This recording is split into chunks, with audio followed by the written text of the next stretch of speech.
Bismillahirrahmanirrahim. Assalamualaikum warahmatullahi wabarakatuh. Alhamdulillahirabbil alamin. Wassalatu wassalamu ala sayyidina Muhammadin wa ala alihi wa sahbihi ajmain. Amma ba'd. Bapak Ibu jemaah salat subuh yang dirahmati Allah Subhanahu wa taala, alhamdulillah pertama marilah kita senantiasa memanjatkan puji dan syukur kepada Allah Subhanahu wa taala yang mana pada hari ini kita masih diberikan nikmat oleh Allah Subhanahu wa taala, wabil khusus nikmat iman, nikmat Islam dan nikmat sehat walafiat, hingga kita semua bisa hadir di Masjid Al-Fatihah ini dalam rangka menunaikan kewajiban kita yaitu sholat subuh berjamaah. Dan insya Allah kita akan mengikuti kajian subuh sama guru kita yaitu Al-Ustaz Dr. Andes Haji Muhammad Iqbal Sayyidi MM. Alhamdulillah sudah hadir tengah-tengah kita. Salawat dan salam semoga senantiasa tercurah pada diri kita Nabi Muhammad Sallallahu Alaihi Wasallam, pada keluarganya, sahabatnya, dan mudah-mudahan kita yang hadir pada pagi hari ini adalah umatnya yang senantiasa berdoa untuk menjalankan ajarannya hingga akhir hayat kita. Amin ya rabbal alamin. Bapak Ibu jemaah salat subuh yang dirahmati Allah Subhanahu wa taala, hari ini tanggal 23 Agustus 2020 kita kembali melanjutkan kajian ahad subuh, melanjutkan kajian kita Tahrib Tahrib. Begitu, mari kita buka acara kajian ahad subuh ini dengan sama-sama membaca basmalah. Bismillahirrahmanirrahim. Baiklah, Bapak Ibu yang dirahmati Allah Subhanahu wa taala, mari kita dengarkan kajian kita Tahrib Tahrib bersama guru kita yaitu Al-Ustaz Dr. Andes Haji Muhammad Iqbal Sayyidi. Kepada beliau persilakan. Bismillahirrahmanirrahim. Assalamualaikum warahmatullahi wabarakatuh. Alhamdulillahirabbil alamin. Alhamdulillahi ala ni'matihi wa ala nisya'ihi wa ihsanihi. Asyhadu an la ilaha illallah wa asyhadu anna Muhammadan abduhu wa rasuluh. Allahumma shalli ala Muhammad wa ala ali Muhammad wa tabi'ihi ila yaumil mi'ad. Subhana wa subhanallah walhamdulillah la syarika lahu. Subhana ala tawfiq Islam wa ala kalimatil ikhlas wa ala Muhammad sallallahu alaihi wasallam wa ala jumlatan Bapak-bapak, ibu hadirin sekalian, semoga dirahmati dan diridhoi Allah Subhanahu wa taala. Alhamdulillah pada kesempatan subuh kita sudah menunaikan sholat subuh berjamaah, dan insyaallah kita lanjutkan dengan tahlil. Mudah-mudahan sholat kita, ibadah kita diterima oleh Allah Subhanahu wa taala. Alhamdulillah pada subuh ini kita akan melanjutkan. Sebelumnya kita sudah sampai nomor 122. Berarti hari ini kita 123. Masih bab ilmu. Pada hari ini kita masih bab ilmu, dan sudah hampir setahun belum selesai. Hadis yang 123, lanjutan dari pertemuan kita yang lalu. Hadis dari Abu Hurairah. Bismillahirrahmanirrahim. An Abi Hurairah radhiyallahu anhu, dari Abu Hurairah radhiyallahu anhu. Qala, Abu Hurairah berkata, qala Rasulullah sallallahu alaihi wasallam. Rasulullah sallallahu alaihi wasallam bersabda, inna mimma yalhaqul mu'min min amalihi wa hasanatihi ba'da mautihi. Inna, sesungguhnya, mimma itu min dari ma, ada min dengan ma, min dari ma apa-apa. Jadi sesungguhnya dari apa-apa yalhaqu yang akan ditemui, yang akan temui al-mu'min, seorang mukmin, min amalihi, dari amalnya, wa hasanati, dan kebaikannya, ba'da mautihi, sesudah dia wafat, sesudah dia mati, yang akan ditemui oleh seorang mukmin sesudah dia wafat, yang pertama ilmu allamahu wa nasyarahu, ilmu yang diajarkan kemudian disebarkan. Yang kedua waladan sholihan tarakahu, anak yang soleh yang dia tinggalkan. Yang ketiga au mushafan warathahu, atau mushaf ini maksudnya Al-Quran, warathahu yang dia wariskan, au masjidan banahu, atau masjid yang dibangun, au baitan libni sabil banahu, atau rumah yang dibangun untuk ibnu sabil, au nahron ajrahu, atau sungai yang dialirkan, au shadaqatan akhrajaha min malihi fi sihhatihi wa hayatihi talhaquhu min ba'di mautihi, atau sedekah akhrajaha yang dikeluarkan min malihi dari hartanya, fi sihhatihi ketika dia masih sehat, wa hayatihi dan ketika dia masih hidup, talhaquhu itu semua akan dia temui min ba'di mautihi, sudah dia wafat, sesudah dia wafat. Hadis ini diriwayatkan oleh Ibnu Majah dengan sanad yang hasan dan Baihaqi, dan diriwayatkan oleh Ibnu Khuzaimah dalam sahihnya, dikatakan illa annahu qala, Ibnu Khuzaimah berkata au nahron karahu, atau sungai yang dia gali.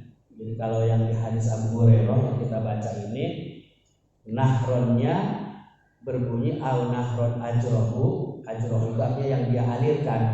Jadi kalau Ibnu Huzaimah mengatakan au nahron karoh itu artinya yang dia gali.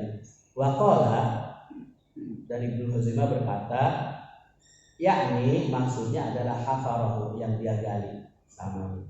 Walam yulkar mushaf, dan Ibnu Huzaimah tidak menyebut mushaf.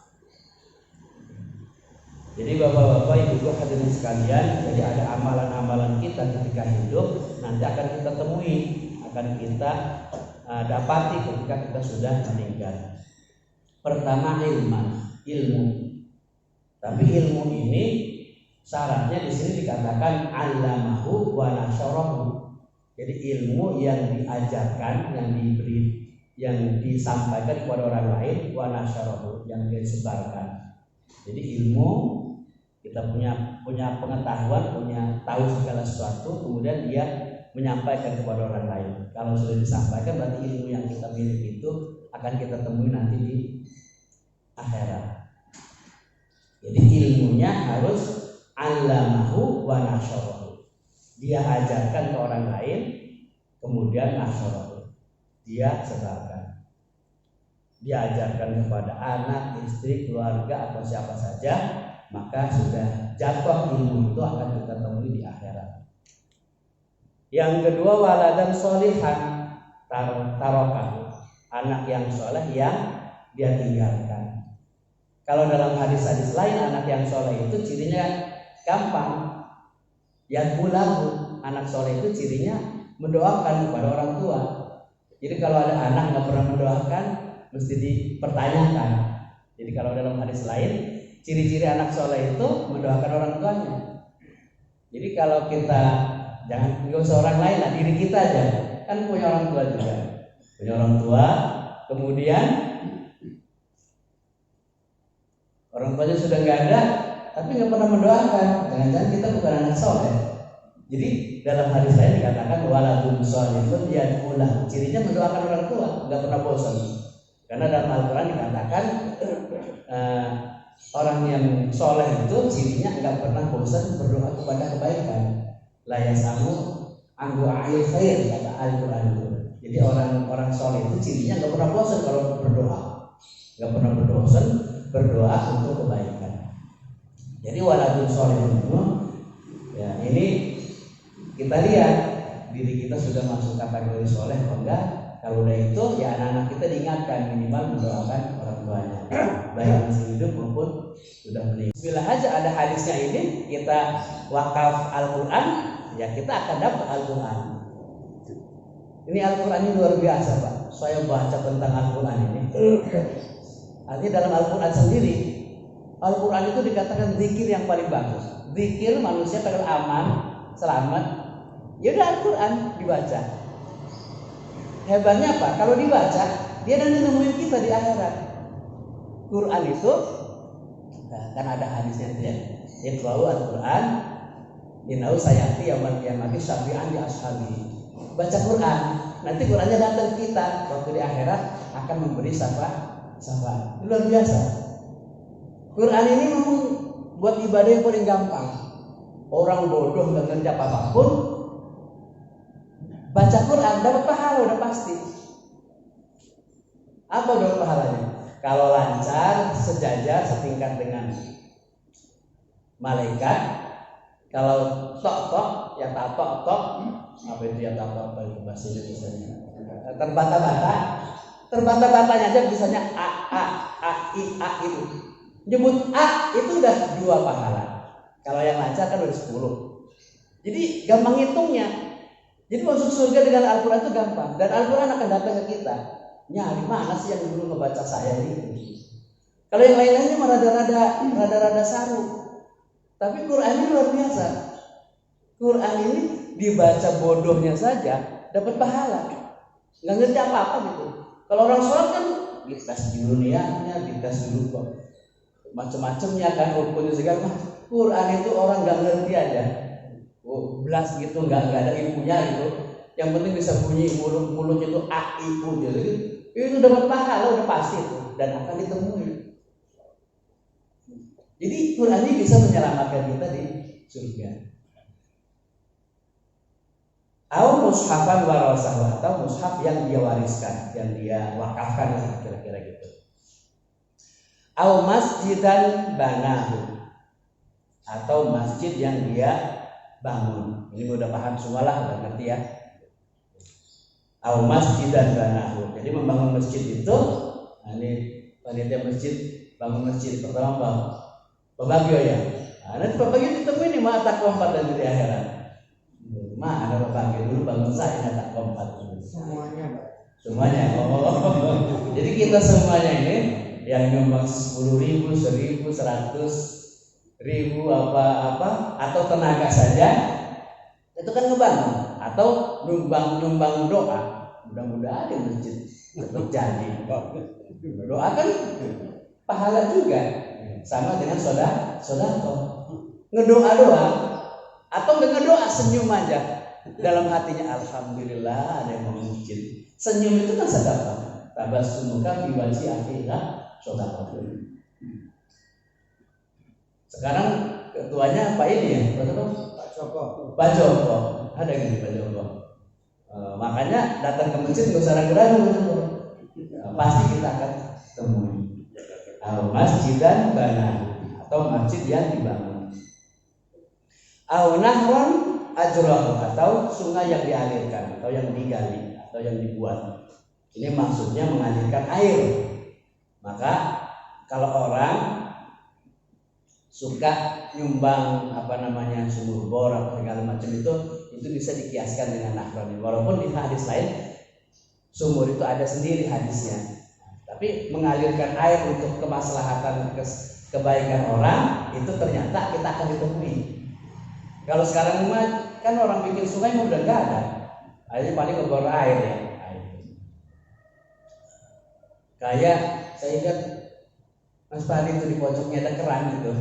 Begitu aku ditemuin tuh ada Mas Fadli.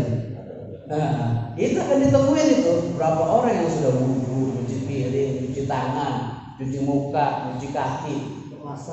Masak apa lagi atau cuman kumur-kumur gitu kan, udah bismillah aja tuh, jangan salah niat itu. Jadi itu mengalirkan air untuk kemaslahatan orang, dapat pahala. Kayaknya sepele kayaknya gitu, tapi itu dikatakan kata hadis ini dia akan nemuin kita. Dia akan nemuin kita. Udah berapa nih? Au nahron ajrahu, yang berikutnya au shadaqatan akhrajaha, atau sedekah yang dia keluarkan min malihi, dari harta pribadinya, fi sihhati, ketika dia lagi sehat, masih hidup, fi hayati, masih hidup. Talhaqahu, pasti dia akan menemui. Talhaqahu ini fi'il mudhari itu sedang atau akan. Jadi sekarangnya saja dapat pahala, tapi nanti di akhirat akan menemui kita, maka menggunakannya fi'il mudhari. Talhaqahu min ba'di mautihi, ketika dia sudah meninggal. Ngeri Pak kalau udah meninggal Pak. Kalau meninggal nih, sebetulnya sehingga meninggal itu pindah aja. Jadi ketika orang meninggal tuh, itu sebetulnya dia lihat orang-orang sekitarnya, dengar. Tapi kayak orang mimpi ngomong nggak bisa, pokoknya nggak bisa apa. Bahkan kita yang hidup ini melihatnya dia meninggal. Tahu dia, sampai ketika mau dibawa ke kuburan, wah saya mau dibawa ke mana? Itu dianya teriak sebetulnya. Kalau yang yang buruk pasti teriak-teriak, jangan, saya takut gitu. Kira-kira gitu. Ada hadisnya ada. Cuma saya kurang hafal. Tapi kalau yang baik, yang soleh, yang kan waktu mau meninggal itu ditampakkan amal kita, ditampakkan tempat kita kemudian. Nah, kalau yang baik, wah cepet di sana lebih indah daripada dunia gitu. Cepet. Makanya sunnahnya bawa jenazah itu ngebut itu lari, cepet. Maka jenazah itu harusnya cepet dikuburkan karena dia punya alam lain udah. Gitu.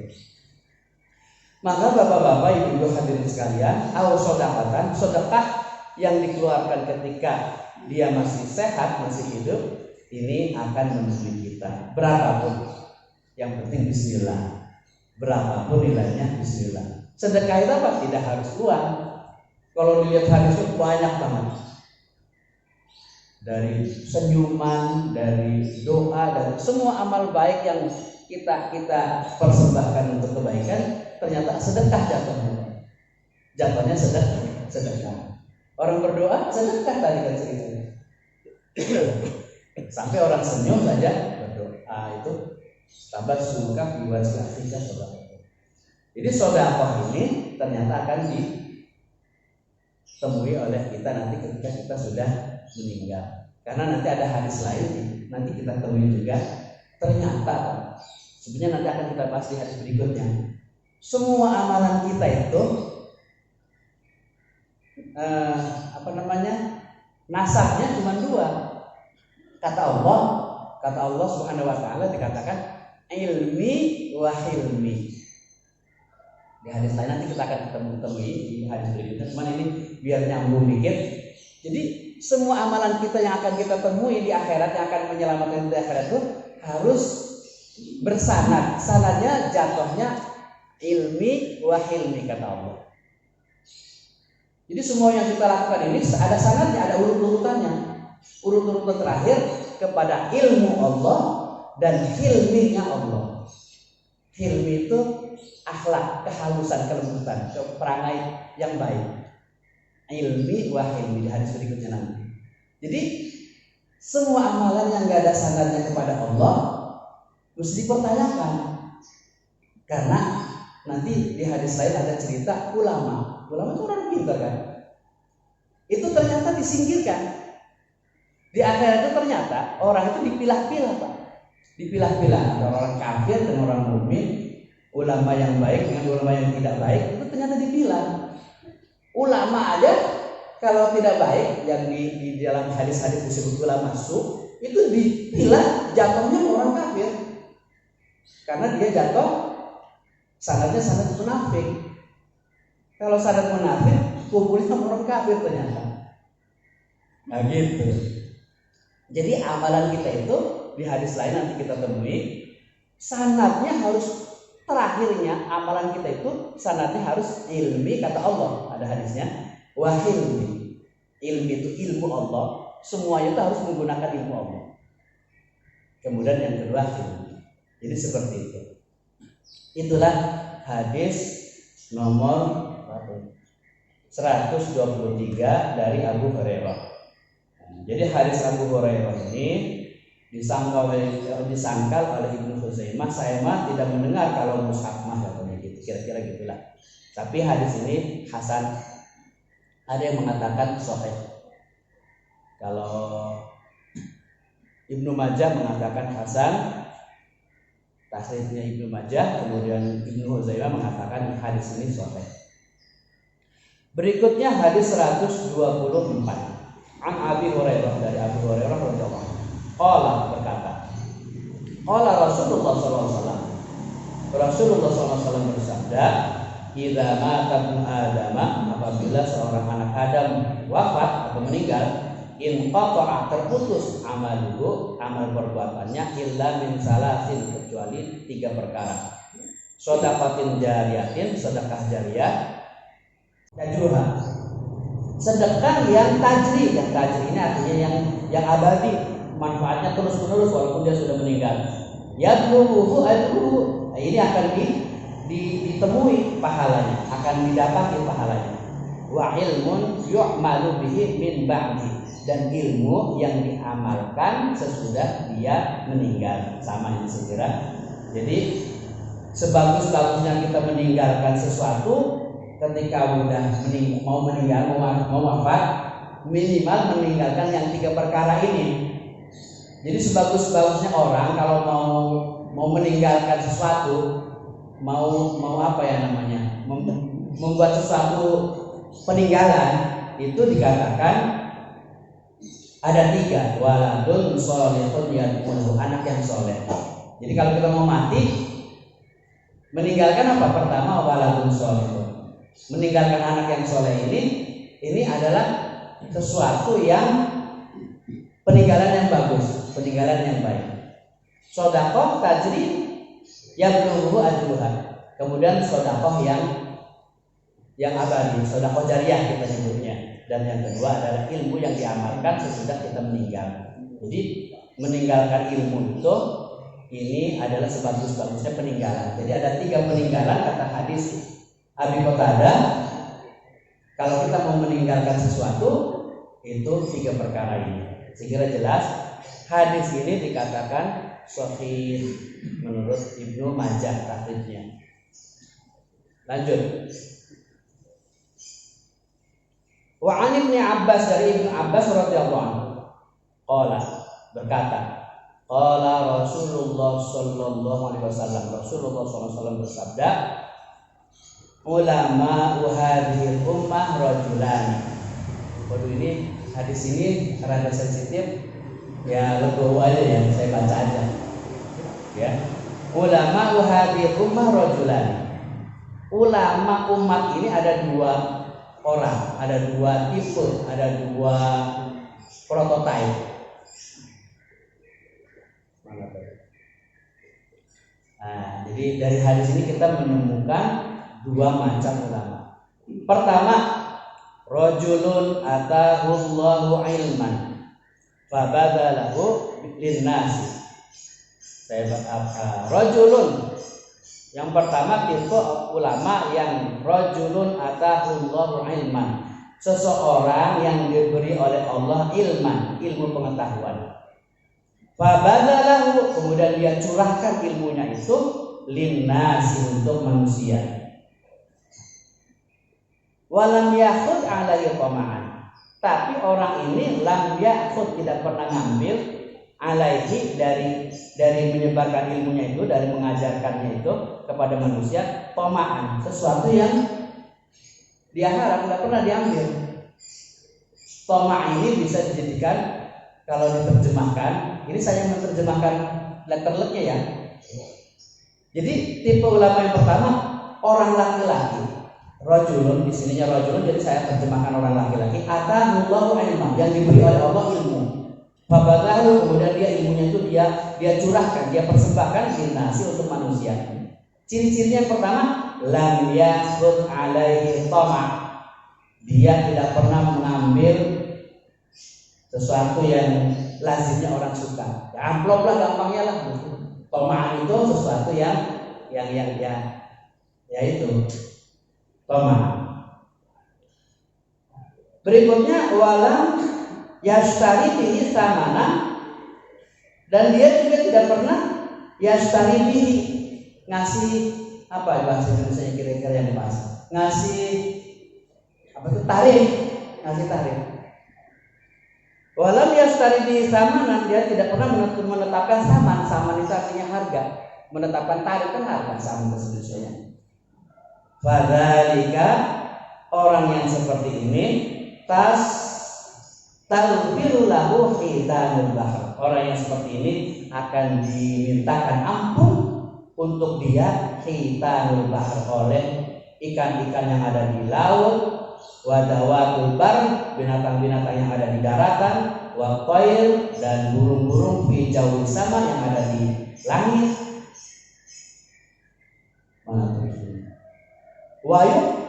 Wayak dulu, dan dia akan menghadap alallahi, kehadiran Allah Subhanahu wa taala, sayyidan syarifan, mulia dan terhormat, hatta yurafiq, sampai dia ditemenin al-mursalin, dengan para mursalin, maksudnya para nabi. Ini tipe yang pertama. Jadi ulama itu ada dua macam. Yang pertama, rajulun atahullahu ilman fabadzalahu linnasi.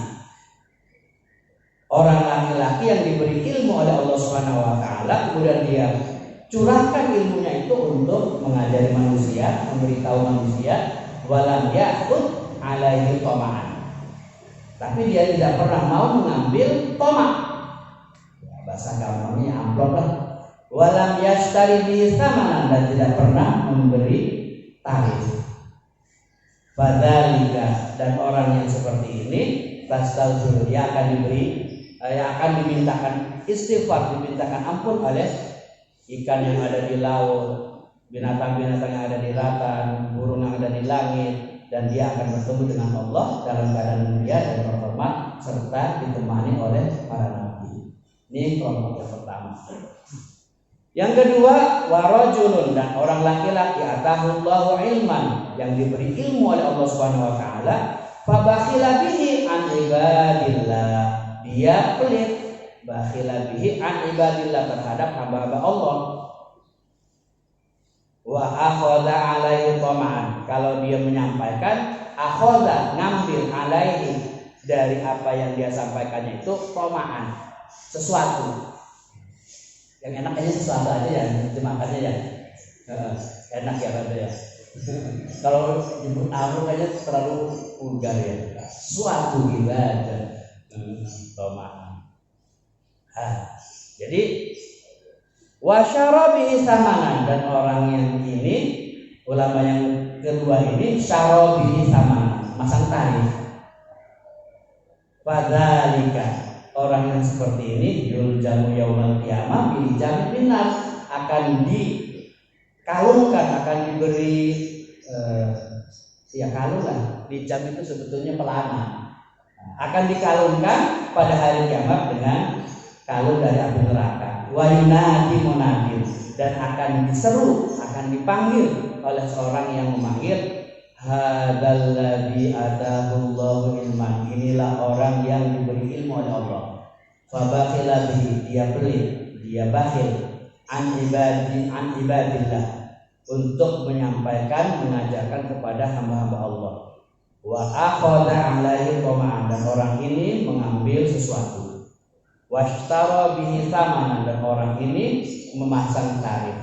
Wa kadzalika, demikianlah orang ini hatta yafrughul hisab. Maksudnya demikian inilah orang yang akan dikalungkan dengan kalung dari api neraka sampai hari hisab. Berarti di alam kuburnya dia dibakar, dikasih kalung dari api neraka. Waduh. Api neraka itu, jadi waktu di barzah dia sudah dikalungin dengan kalung dari api neraka.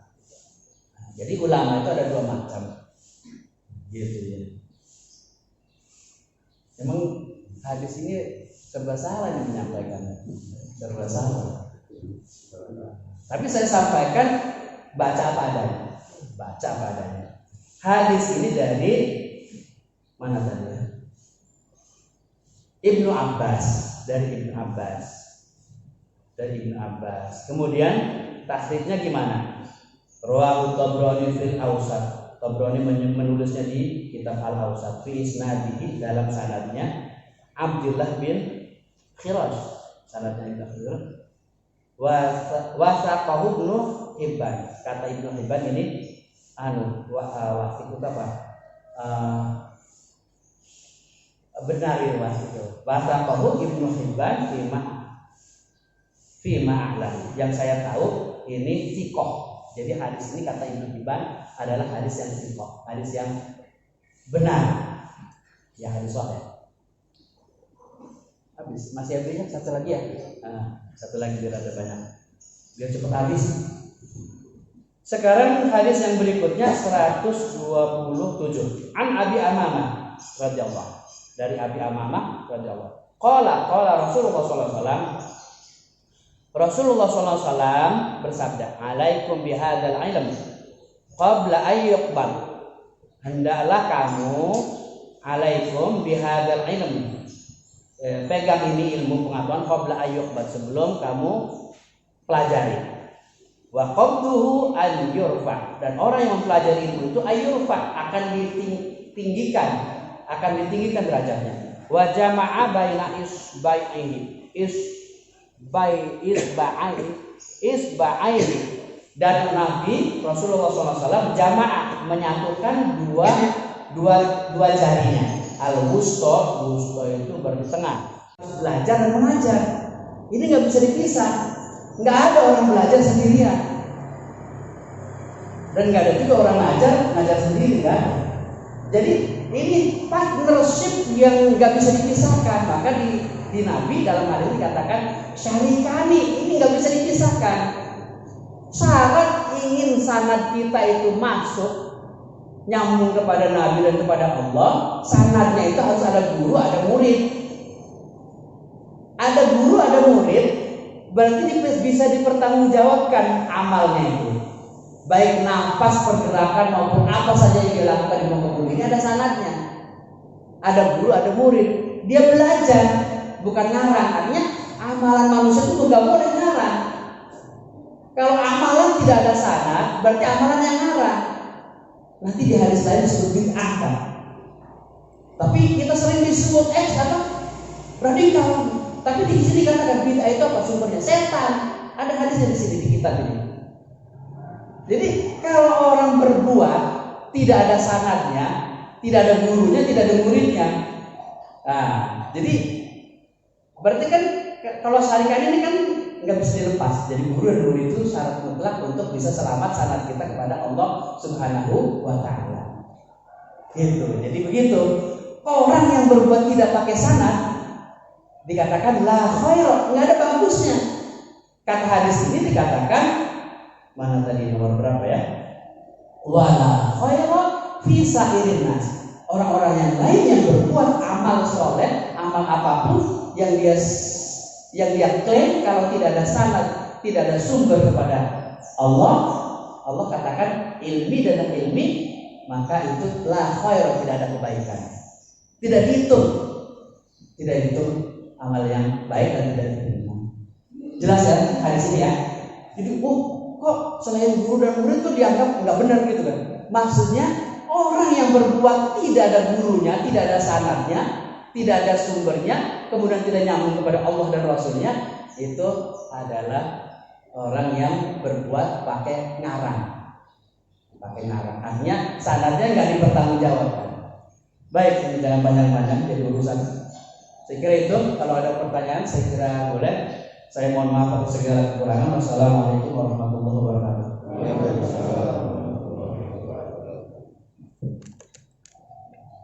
Alhamdulillah, demikian tadi kajian kita tentang hadis kita tadi. Hari ini kita membahas hadis ke 122 sampai dengan 125. Pertama yaitu hadis tentang apa-apa yang ditinggalkan oleh orang yang sudah meninggal. Hadis yang ke-24 yaitu tentang ulama. Yang ke-25 adalah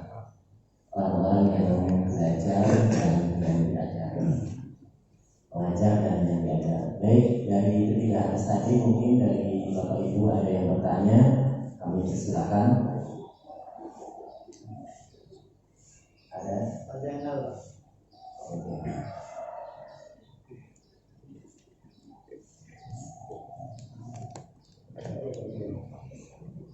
Assalamualaikum warahmatullahi wabarakatuh. Pak Ustaz tadi bilang dalam hadisnya itu kalau baca Quran itu banyak kebaikan-kebaikan, walaupun terbata-bata.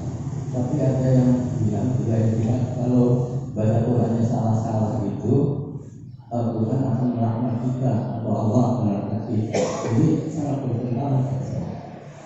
Jadi kita takut kalau kita belajar sendiri banyak yang salah bacanya, nanti kita tidak berguna baca Al-Quran. Sedangkan disarankan kita sering-sering baca Al-Quran.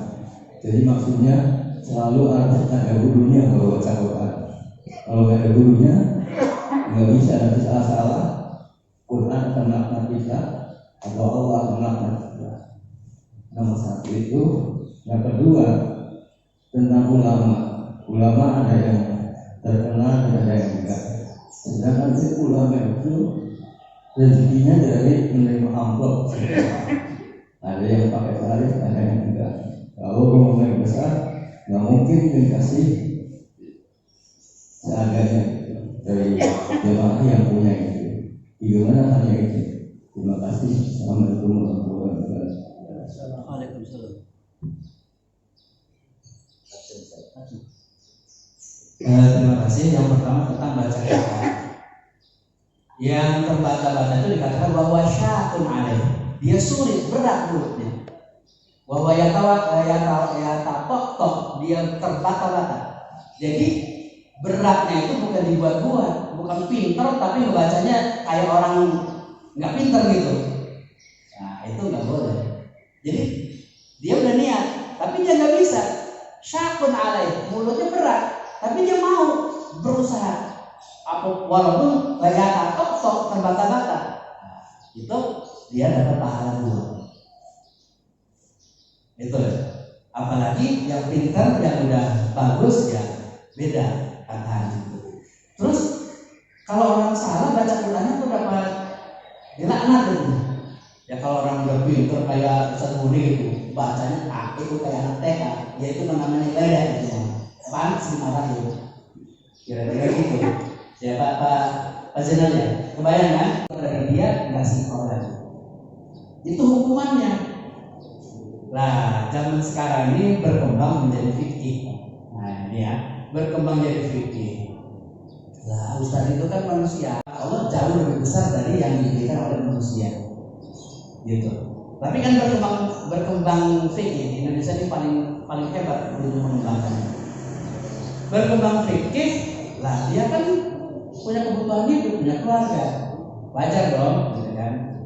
Ada juga, bahwa dia kan dari sana naik kendaraan atau perjalanan, wajar dong diganti. Maka sebagian ulama yang ada mentoleransi hal itu, itu wajar karena dia mengkonversi biaya dia keluarkan dari waktu yang dia keluarkan. Sebagaimana kalau hal yang seperti itu kata ulama boleh ya, kalau mau ikut mazhab itu silahkan karena ada yang bolehkan. Kalau yang mau ekstrim saya nggak mau, saya juga silahkan, itu mau pilihan gitu. Jadi pilihan itu karena ada istihad ulama. Lah kalau zaman Nabi nggak ada orang dikasih amplop itu, apalagi datangnya itu bawa mobil. Jadi di sini istihad ulama, dia kan pakai mobil, kasih bensinnya diganti dong tolnya gitu kan. Itu istihad. Akhirnya apa? Kata istihad mereka, ini boleh. Maka ada yang dibolehkan, ada yang tidak. Apa yang dibolehkan? Saya tidak dibayar ceramahnya, tapi saya diganti biaya transportasinya. Katanya. Tinggal pilih dia mau pilih yang mana. Mau diambil atau tidak, itu urusan pribadi. Mau ngambil silakan, nggak ngambil juga silakan. Kalau nggak ngambil berarti pakai hadis ekstrim. Pakai sadarnya Allah dan Rasulnya. Tapi kalau nggak ekstrem, ngambil boleh, ada fatwanya, ada ulama yang membolehkan, silakan. Urusannya Allah, urusannya hisabnya mah Allah yang tahu, kita mah nggak tahu. Gitu, masing-masing aja. Ya kalau di rumah masih banyak gelas, kalau kita menyapa, ngapain gitu kan? Ini hanya pandangan saya ya. Nah, makanya ini hadis sensitif ini. Tapi saya tidak menafikan orang yang menerima, oh dia gak baik, enggak. Ada fatwanya, ada ulamanya. Boleh, ada yang membolehkan.